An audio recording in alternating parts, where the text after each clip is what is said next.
Hello students, तो इस video में हम लोग जामिया के रेस्ट ऑफ द क्वेश्चन देखेंगे मैथ्स के जो 2021 में आए हैं।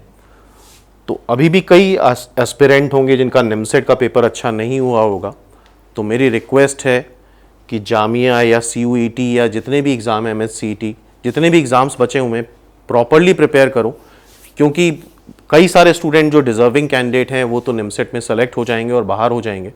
बाकी जो नॉन डिज़र्विंग हैं उन्होंने वैसे ही प्रिपरेशन छोड़ दी है।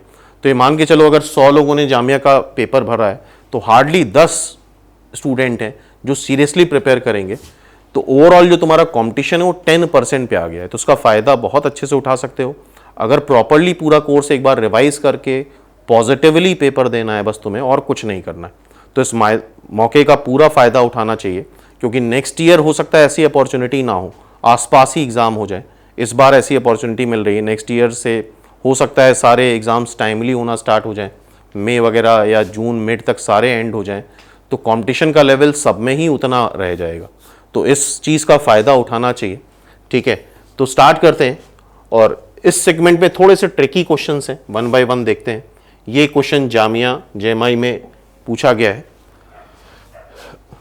पिछले क्वेश्चंस हम लोग डिस्कस कर चुके हैं फर्स्ट सेकेंड थर्ड पार्ट में, उसका लिंक तुम्हें डिस्क्रिप्शन में मिल जाएगा, आई बटन में मिल जाएगा, वहाँ पे भी देख सकते हो प्रीवियस क्वेश्चंस जामिया के 2021 के अगर देखने।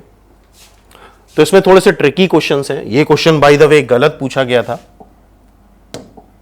अब गलत आया था तो उसको करो या ना करो। ये 22 + x की पावर 2022 होगा, तब ये सॉल्व होगा। 2022 से क्वेश्चन सॉल्व नहीं होगा, लेकिन बाय द वे डिस्कस करते हैं इसको, क्या क्वेश्चन है, कैसे सॉल्व होगा। When x is a number divided by 4, reminder आता है 3। तो एक्चुअल में इसको तुम लिख सकते हो 4k + 3 टाइप का नंबर। 4 से डिवाइड करने पे 3 रिमाइंडर आए, k इज एनी इंटीजर।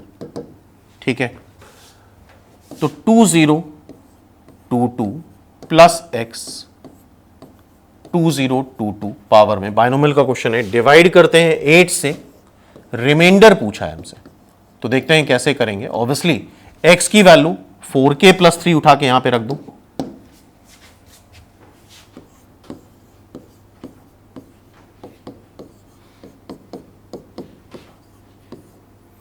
और आई थिंक बाइनोमियल अगर पढ़ा होगा तो सेकेंड टर्म उसका अगर 1 कर दें तो उससे चीजें बड़ी रिड्यूस हो जाती हैं। तो इस वजह से 3 का 2 हम इसको दे देते हैं,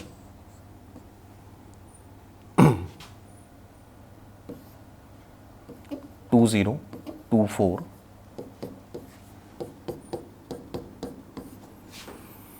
1 आया 2022। अब इससे 4 कॉमन ले लेते हैं, तो 2024 से 4 कॉमन लोगे, +k + 1 2022। हमें इसको डिवाइड करना है 8 से। आई थिंक तुम्हें पता होना चाहिए x + a⁴n में बाइनोमियल एक्सपेंशन में nc0 x⁴n सेकेंड टर्म की पावर n- सेकेंड टर्म की पावर 0, nc1 फर्स्ट टर्म की पावर n-1 सेकेंड टर्म की पावर 1, सॉरी। तो इस तरह से इसका एक्सपेंशन होता है, nc2 फर्स्ट टर्म की पावर n-2 सेकेंड टर्म का स्क्वायर एंड सो ऑन। ठीक है, ncn फर्स्ट टर्म की पावर n-n सेकेंड टर्म की पावर n। तो अगर हम फर्स्ट टर्म को 1 कर लें तो थोड़ा सा आसान हो जाएगा, मतलब उसकी पावर हायर है।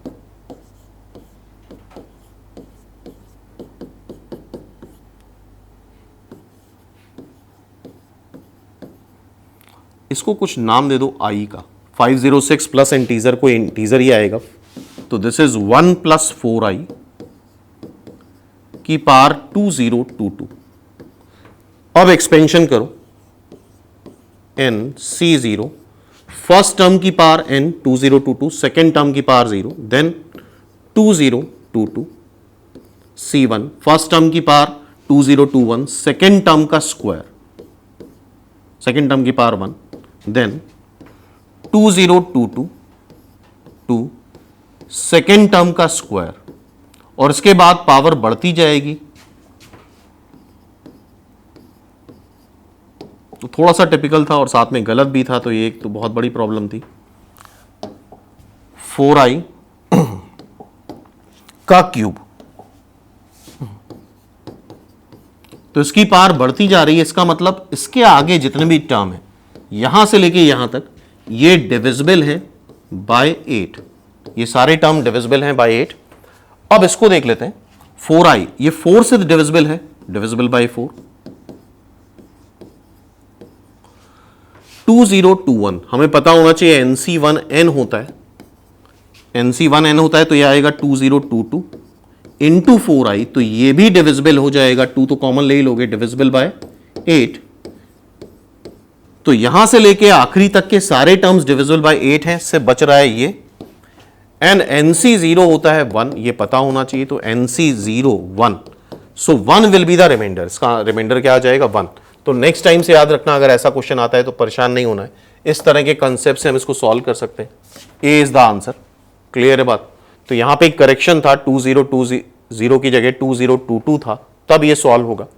तो गलत क्वेश्चन में करो या ना करो सबको मार्क्स मिल जाते हैं, लेकिन कंसेप्ट पता होना चाहिए, नेक्स्ट टाइम भी हो सकता है ऐसा कुछ रिपीट हो। ये भी क्वेश्चन थोड़ा सा टिपिकल था, कम स्टूडेंट कर पाए थे 2021 में। ये क्यूबिक है, इसके रूट्स अल्फा बीटा गामा है। अच्छा, जब भी इस तरह के रूट्स हैं और उसकी इतनी हायर पावर है, तो दिमाग में यही आता है कि हो सकता है इसके रूट्स इमेजिनरी हो, लाइक i माइनस i या समथिंग ओमेगा ओमेगा स्क्वायर, जिसने प्रैक्टिस करी है शायद समझ रहे होगे। लेकिन इस क्यूबिक में एक रूट तो हमें क्लियरली दिख रहा है 1, चेक करो 1 इसका एक रूट आ रहा है। तो अल्फा की वैल्यू तो 1 आ रही, तो उसका एक फैक्टर जो होगा वो x माइनस 1 बन जाएगा। इसका एक फैक्टर क्या बन जाएगा, x माइनस 1। तो x माइनस 1 से इस क्यूबिक को डिवाइड कर देते हैं हम लोग, तो दूसरा क्वाड्रेटिक फैक्टर मिल जाएगा। सबसे पहले एक्स स्क्वायर से मल्टीप्लाई करो, एक्स क्यूब,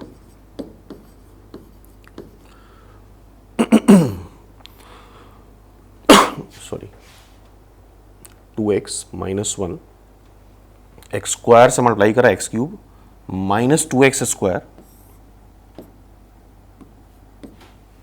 तो यहां पे ये एक्स स्क्वायर होगा, अब इसको सब्ट्रैक्ट करोगे तो आएगा minus x square plus 2x minus 1। अब इसको माइनस एक्स से मल्टीप्लाई कर दो, तो minus x square plus x, subtract कर लेंगे इसको,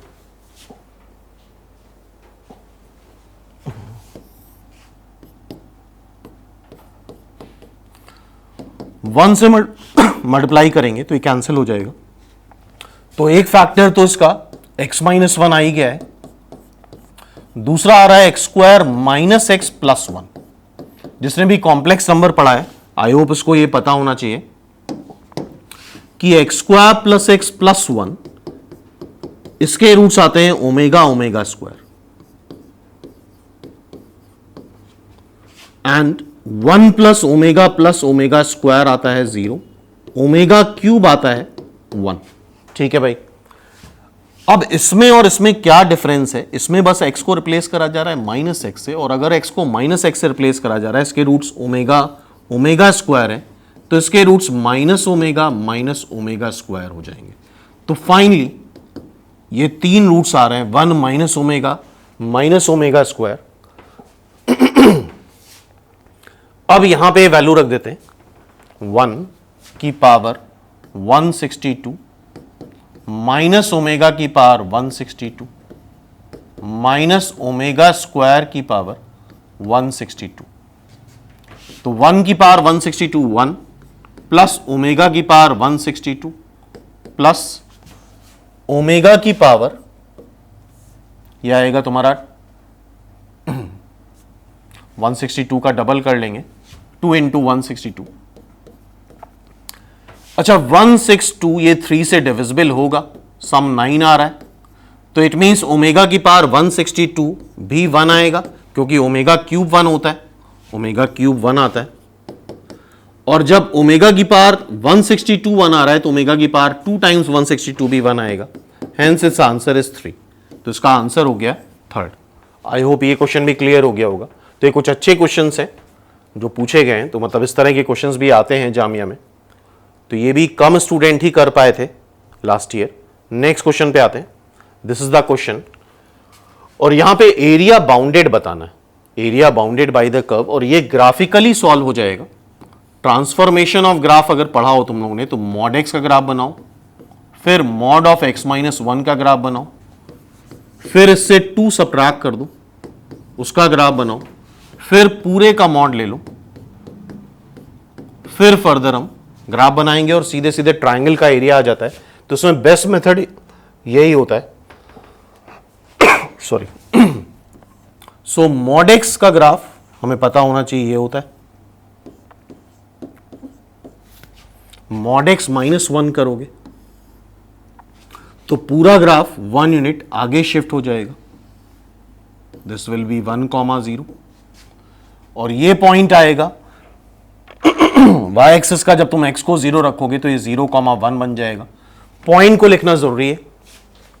अब ये 2 सबट्रैक्ट करेंगे तो पूरा ग्राफ 2 यूनिट नीचे आ जाएगा, तो जो 0,1 है वो 0,-1, ये 1,-2, ठीक है। अच्छा, ये पॉइंट भी निकालना जरूरी है। ये पॉइंट कब आएगा, ध्यान से देखो, ये ग्राफ है इसका, ये पॉइंट तब आएगा, ये y वैल्यू दे रखी है, y को 0 कर दो, मतलब मॉड x माइनस 1 माइनस 2 को 0 करोगे तो मॉड x माइनस 1 2 आएगा, और मॉड x माइनस 1 2 आने का मतलब x minus 1 is plus minus 2। तो एक बार ये 3 आ रहा है और माइनस 1 आ रहा है, तो ये दोनों पॉइंट्स मिल गए। पूरे का मॉड लेने पे नीचे वाला पोर्शन ऊपर रिफ्लेक्ट हो जाता है,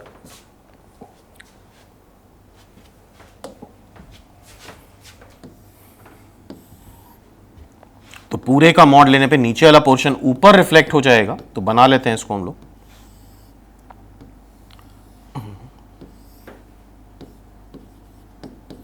ये हो जाएगा 1,2 ऊपर जाके 1,-2 ऊपर जाके 1,2 हो गया। अब ये bounded area bye x axis बताना है, तो obviously x axis bounded area, ये एबीसी ट्रायंगल हुआ, और ट्रायंगल का एरिया निकालने का क्या तरीका होता है, half base into height. Half base है बीसी, हाइट है ये ए से इस पे परपेंडिकुलर ड्रॉप कर दो,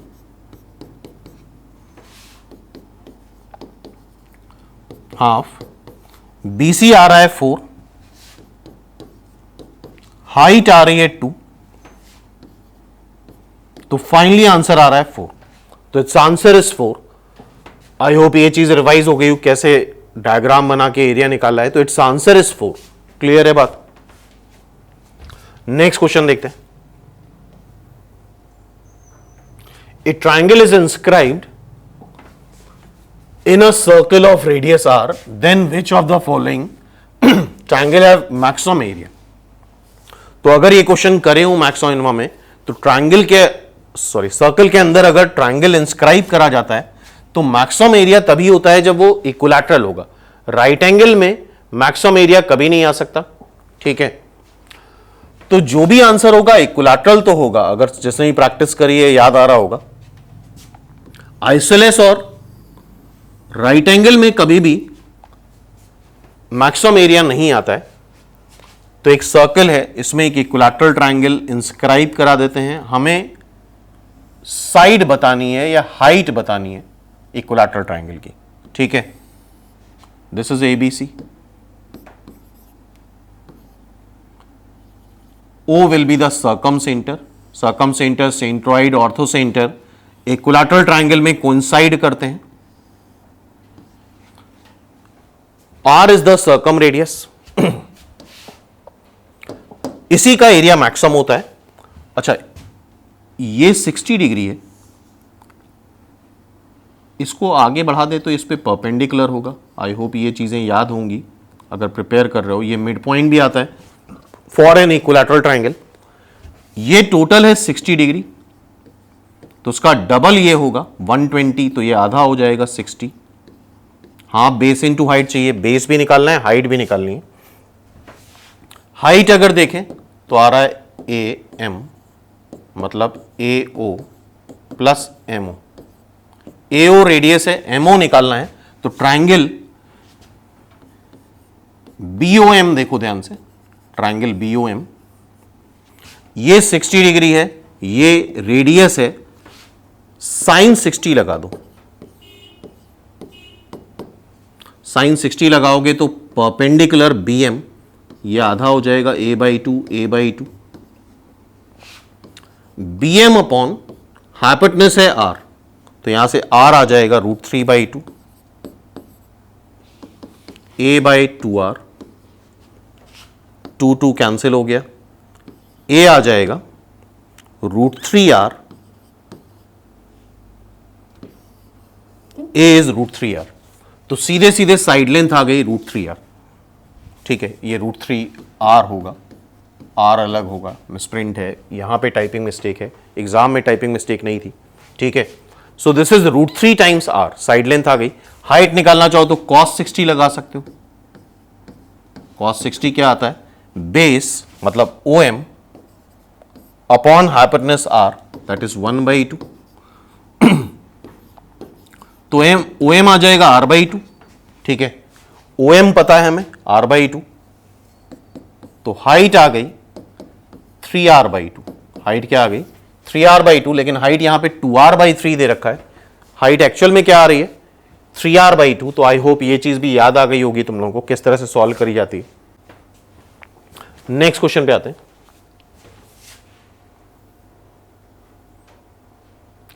From the point 3, 2 a line is drawn to the circle, ये क्या है x² + y² जिसका सेंटर 0, 0 है, रेडियस 1 है,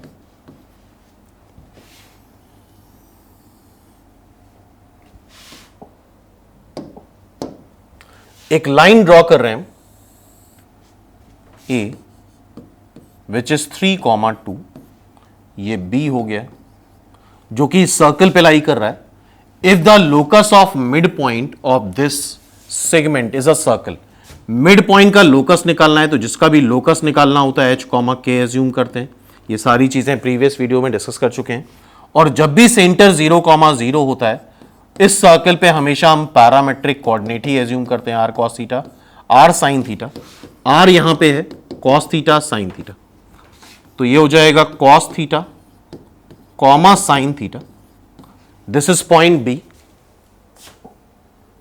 इसका मिड पॉइंट निकाल लेते हैं, तो यहां से h आ जाएगा 3 + cos theta divide by 2, k आ जाएगा 2 + sine theta divide by 2। Theta obviously arbitrary constant है, लोकस में आर्बिट्री कांस्टेंट को एलिमिनेट करा जाता है, तो यहां से निकाल लो तुम 2h -3 is equal to cos theta, यहां से आ जाएगा 2k - 2 is equal to sine theta. हमें पता है cos square theta plus sine square theta 1 होता है, वही कंसेप्ट यहां पे लगाना है। 2h -3 का होल स्क्वायर, 2k - 2 का whole square, cos square theta plus sine square theta is 1, 4h square plus 9 -12h, 4k square plus 4 -8k -1 is equal to 0।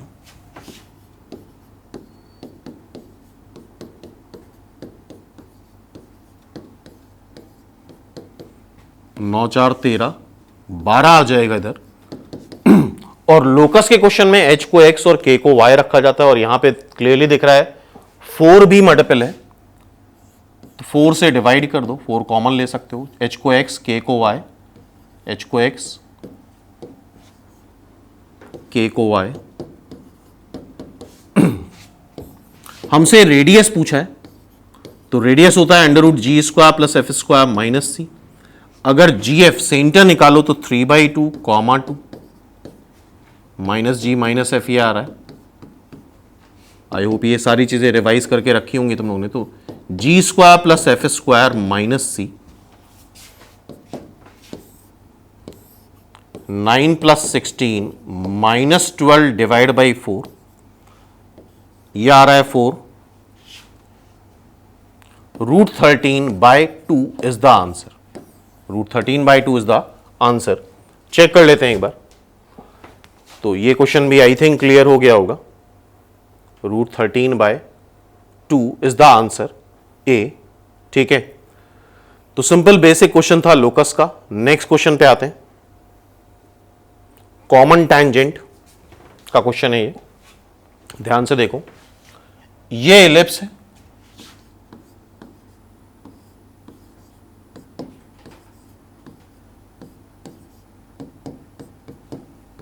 And ये क्लियरली दिख रहा होगा तुम लोगों को सर्कल है।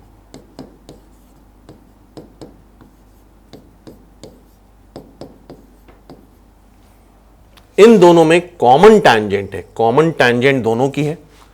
तो आई होप ये तुम्हें पता होना चाहिए यहां पे रिजल्ट। एलिप्स की टैंजेंट की equation in terms of slope आती है y is equal to m x plus minus under root a square M square plus B square. ठीक है, और सर्कल जिसका सेंटर 0,0 है, रेडियस r है, वो आती है y is equal to m x plus minus radius under root 1 plus M square. Clear है? दोनों कॉमन टैंजेंट है, तो आई थिंक क्लियरली दिख रहा होगा। ये टर्म तो सेम ही आ रहा है, वाई वाई भी सेम आ रहा है। इट मींस तुम्हारा इक्वल क्या होना चाहिए, इन दोनों को इक्वल कर दें। तो कर देते हैं और फाइनली वैल्यू रख लेंगे। तो प्लस माइनस इन दोनों का स्क्वायर भी कर सकते हो, A square M square plus B square R square 1 plus M square. A square M square मतलब A square minus R square M square R square minus B square. तो M square आ रहा है, याद भी रखना है इसको। क्लियर है? आर क्या है? आर स्क्वायर है 31/4। बी स्क्वायर क्या है? बी स्क्वायर है 4। ए स्क्वायर है 9, फिर आर है 31/4। 31 माइनस 16/4, 36 माइनस 31/4। तो ये आएगा क्या? 15/5, दैट विल बी 3। तो एम स्क्वायर 3 आ रहा है। चेक कर लो यहां पे, एम स्क्वायर क्या आ रहा है? 3। So M square is 3, A is the answer. तो चेक कर लो, और आई होप ये चीज रिवाइज हो गई होगी किस तरह से ये क्वेश्चन सॉल्व किया है हमने। नेक्स्ट क्वेश्चन देखते हैं। ये तो सिंपल बेसिक क्वेश्चन है मैट्रिक्स का। A B dash a b transpose minus b a transpose skew symmetric होती है। जिसने ये पढ़ा है पता होगा, ये स्टैंडर्ड रिजल्ट है, लेकिन फिर भी एक बार करके देख लेते हैं। इसका ट्रांसपोज लेते हैं, a b transpose minus b a transpose का ट्रांसपोज। प्लस माइनस में अलग अलग तुम ट्रांसपोज ले सकते हो। ए बी डैश का डैश, बी ए डैश का डैश। ए बी का ट्रांसपोज करते हैं, ये प्रॉपर्टी भी याद आ रही होगी सबको। बी ट्रांसपोज ए ट्रांसपोज होता है, तो ये हो जाएगा बी डैश का dash into A transpose minus A dash का dash into B transpose. B dash B, B transpose का ट्रांसपोज बी ही आता है, B A dash minus A B dash. तो ओवरऑल देखो एक माइनस साइन कॉमन आ रहा है।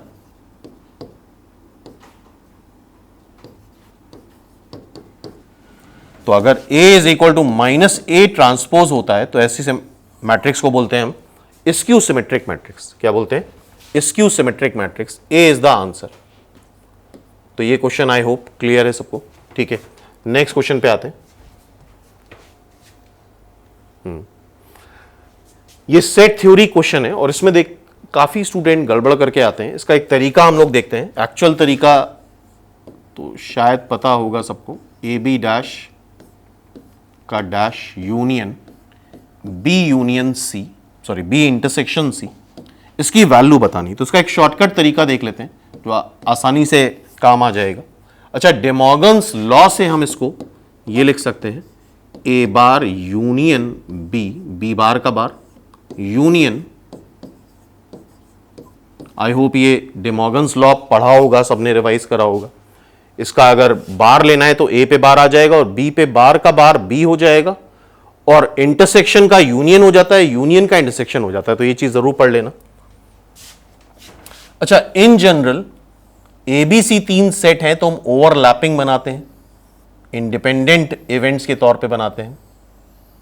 This is our universal space, this is a, this is b, this is c. तो उसका तरीका देख लो क्या है। हम कुछ एज्यूम कर लेते हैं कि यूनिवर्सल स्पेस में जो एलिमेंट हैं 1 2 3 4 5 है, क्योंकि अगर ये चीज वैलिड है, ऑप्शन सही है, तो हर एक के लिए वैलिड होगा। ठीक है, ए को ले लेते हैं हम, ए को कोई इसका सबसेट ले लेते हैं, ऑब्वियसली जो भी एलिमेंट होंगे इससे ही होंगे, 1 2 3 ले लेते हैं। बी को ले लेते हैं 3 4, सी को ले लेते हैं, कुछ भी एट रैंडम तुम ले सकते हो, 4 5, कुछ भी ले सकते हो, तुम्हारी मर्जी है। ठीक है, अब जो पूछा गया है उसके अकॉर्डिंग निकालते हैं हम इसको। ए बार, ए बार क्या होगा, what is a bar? A bar will be 4 5। Universal space से इसका कॉम्प्लीमेंट लेंगे तो 4 5 आ जाएगा। ए बार यूनियन बी, ए बार ये है, यूनियन बी से लो तो 3 4 5 आ जाएगा। ओके, बी इंटरसेक्शन सी ले लेते हैं। बी इंटरसेक्शन सी क्या आ रहा है? ओनली 4। अब इसका यूनियन लेना है हमें बी इंटरसेक्शन सी से, 4 से, तो 4 ऑलरेडी यहां प्रेजेंट है, यूनियन ले लो 3 4 5, क्या आ रहा है? 3 4 5। ओके, क्लियर है। अब ऑप्शन पे आ जाते हैं। अब ऑप्शन देखो जरा, पहले ऑप्शन से स्टार्ट करते हैं। ए बार हमें पता है 4 5, union b union 3 4, union c, c is 4 5, सबका यूनियन ले लो, 4 5 3 4 4 5, सबका यूनियन लोगे 4, बार बार रिपीट हो रहा है, 3 4 5 ही आएगा। यही हमारा आंसर है, hence it will be the answer, A is the answer. तो आई होप ये क्वेश्चन भी क्लियर होगी। सो नेक्स्ट क्वेश्चन ये है, स्टैंडर्ड डेविएशन और वेरिएंस से, ध्यान से देखो। The standard deviation of some temperature data in centigrade is Celsius, sorry, is 5 degree. If the data converted into Fahrenheit the variance will be. तो ये हमें पता होना चाहिए, अगर फॉरेनहाइट, सेल्सियस को फॉरेनहाइट में कन्वर्ट करना है तो 9/5 सेल्सियस प्लस 32 ये होता है। ठीक है, तो यहां पे क्या बोला गया है? स्टैंडर्ड डेविएशन सेल्सियस में 5 आ रहा है। क्या आ रहा है? 5 आ रहा है। ठीक है, पहले तो हम उसको फॉरेनहाइट में निकालेंगे, स्टैंडर्ड डेविएशन फॉरेनहाइट में। तो ये हमें पता होना चाहिए, स्टैंडर्ड डेविएशन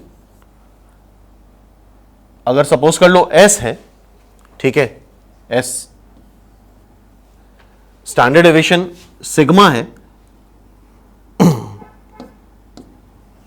किसी भी सीरीज का, तो उसमें कुछ ऐड सबट्रैक्ट करने से स्टैंडर्ड डेविएशन पे फर्क नहीं पड़ता है। लेकिन हां, अगर हमने कुछ मल्टीप्लाई कर दिया तो स्टैंडर्ड डेविएशन उस नंबर से मल्टीप्लाई हो जाता है।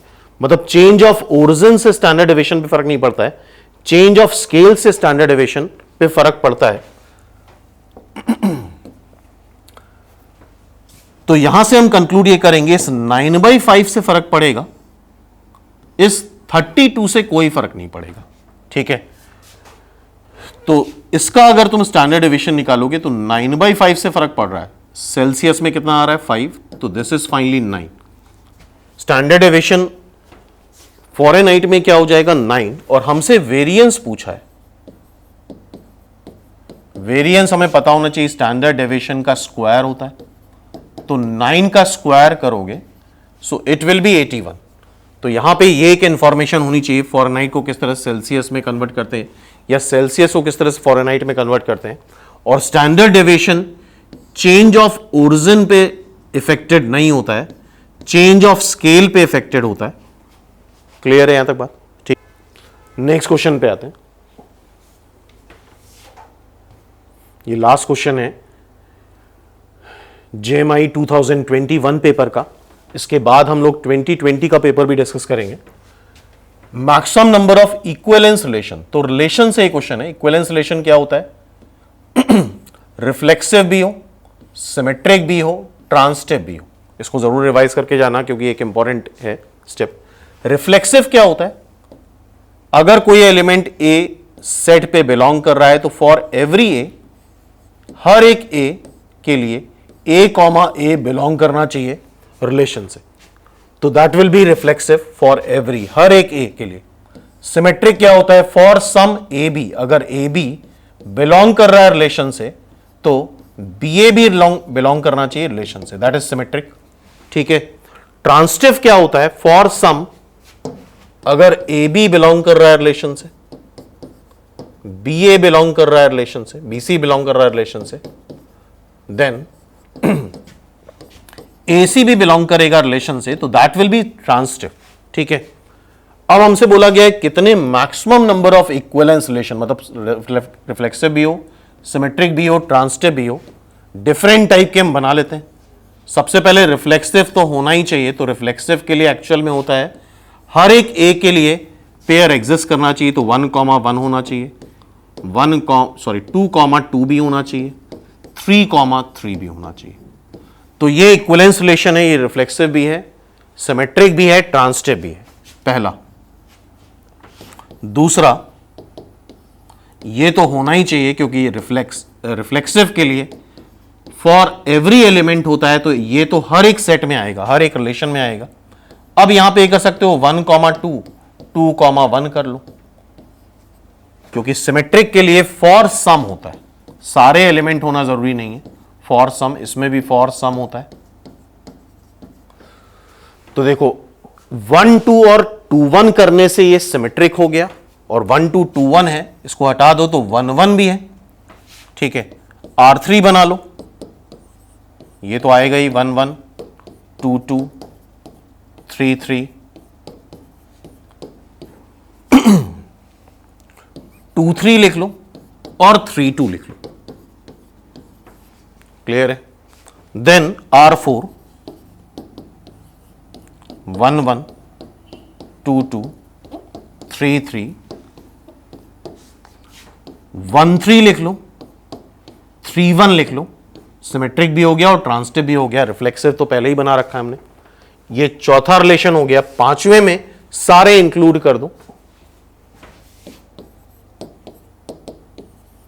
1, 1, टोटल 5 रिलेशन आएंगे, याद भी रखना है इसको, 3, 3। और प्रीवियस वीडियो में जाके देखना, तो ये सारी चीजें हम पहले ही डिस्कस कर चुके हैं काफी डिटेल में। 2, 3, 3, 2, 1, 3, 3, 1, तो सारे बना के देख लिए हम लोगों ने। तो टोटल कितने आ रहे हैं? 5 इक्विवेलेंस रिलेशंस आ रहे हैं। ठीक है। तो ये 21 का पूरा पेपर कंप्लीट हो गया है। अब नेक्स्ट वीडियो में हम लोग JMI 2020 के क्वेश्चंस डिस्कस करेंगे।